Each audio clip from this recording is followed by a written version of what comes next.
এখন বসেছি খেতে এরকম একটা জায়গাতে, এখানে আর কোথাও খাবার পাওয়া যাবে না, কিন্তু দুটো তিনটে দোকান লাইন দিয়ে বসেছে। তো কচুরি পুরি অনেক কিছু মিলেমিশে আছে, জানি না কোনটা আমার পেটে সহ্য করবে, সিম্পিল ভাত পাবো কিনা। যাই হোক, পরশু দিন সেই দুপুরবেলা খেয়ে সারাদিন বাদে বাড়ি মানে বাড়ি বলতে ওখানে ঢুকেছিলাম, ঢুকলে ক্লান্ত। কাল খাবার পাইনি, শনিবার ছিল, শুধু ভাত খেয়েছি। আজ একটু এখানে কী খাবার পাই দেখা যাক, তারপরে আমি বুঝতে পারবো, না তেমন কোনো কিছু করার নেই, খুব কষ্ট গো। এখনও খাবার দেয়নি, দেবে। পুরো এঁঠো থালা টালা সব রয়েছে, তার মধ্যেই বসে গিয়েছি, নয়তো না বসার জায়গাটা পাওয়া যাবে না। ওই জন্যে এঁঠো থালায় বসে গিয়েছি, আর ওদের বলছি একটু থালাগুলো নিয়ে যাও, দেখো কত এঁঠো থালা। চলো, আজকে আমার দুদিন স্নান হলো, বুঝতে পারলে আজকে একদম প্রপার যে জায়গাটাতে সব মারা গিয়েছিল না, সেই জায়গাটা সম্ভব 1 নম্বর একদম বয়টি। আর কাল তো রোপণ করে গিয়ে মাঝখানে করেছিলাম, দেখো খেতে বসেছি। পরশু দিনের খাবার সেই দুপুরবেলা দেখতেই পেয়েছিল, তারপর থেকে তার খাবার পাইনি, বুঝতে পারলে। মুড়ি খেয়েছিলাম রাতবেলা জানি।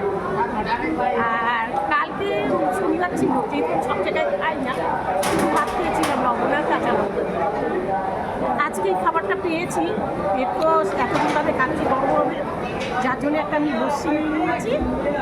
আর এখানে দেখো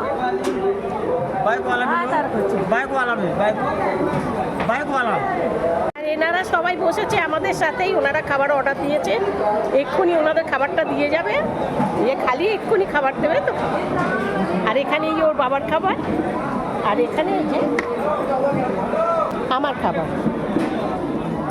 চলো তাহলে সবারে যা খাচ্ছি, ভাত তো বল লস্যিটা খেয়ে।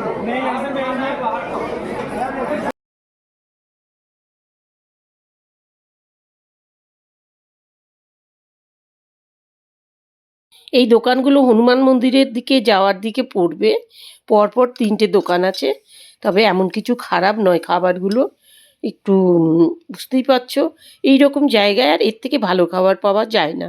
তো যাই হোক, আমরা বসে গেছি, খাচ্ছি, লস্যিটাকে আগে খেয়ে নিচ্ছি পেটটা ঠান্ডা করার জন্যে, যেহেতু আজ প্রায় 2 দিনের মতো না খেয়েই আছি, এখনও বেলা গড়িয়ে গেছে, একদম বিকেল কি সন্ধে হতে চলেছে। আর পরশু দিন সেই দুপুরে 1টা-1:30টার দিকে খেয়েছিলাম, আর সেই থেকে দেখো এখনও মানে খাওয়া পড়েনি, তো পেটটা তো গরম আছে।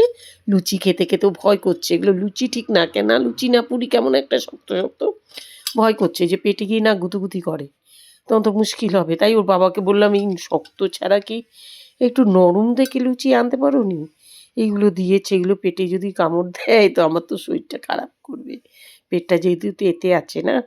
তারপরে জল টল খাবার ঠিক পড়ছে না, যেহেতু রাস্তার মধ্যেই রয়েছে।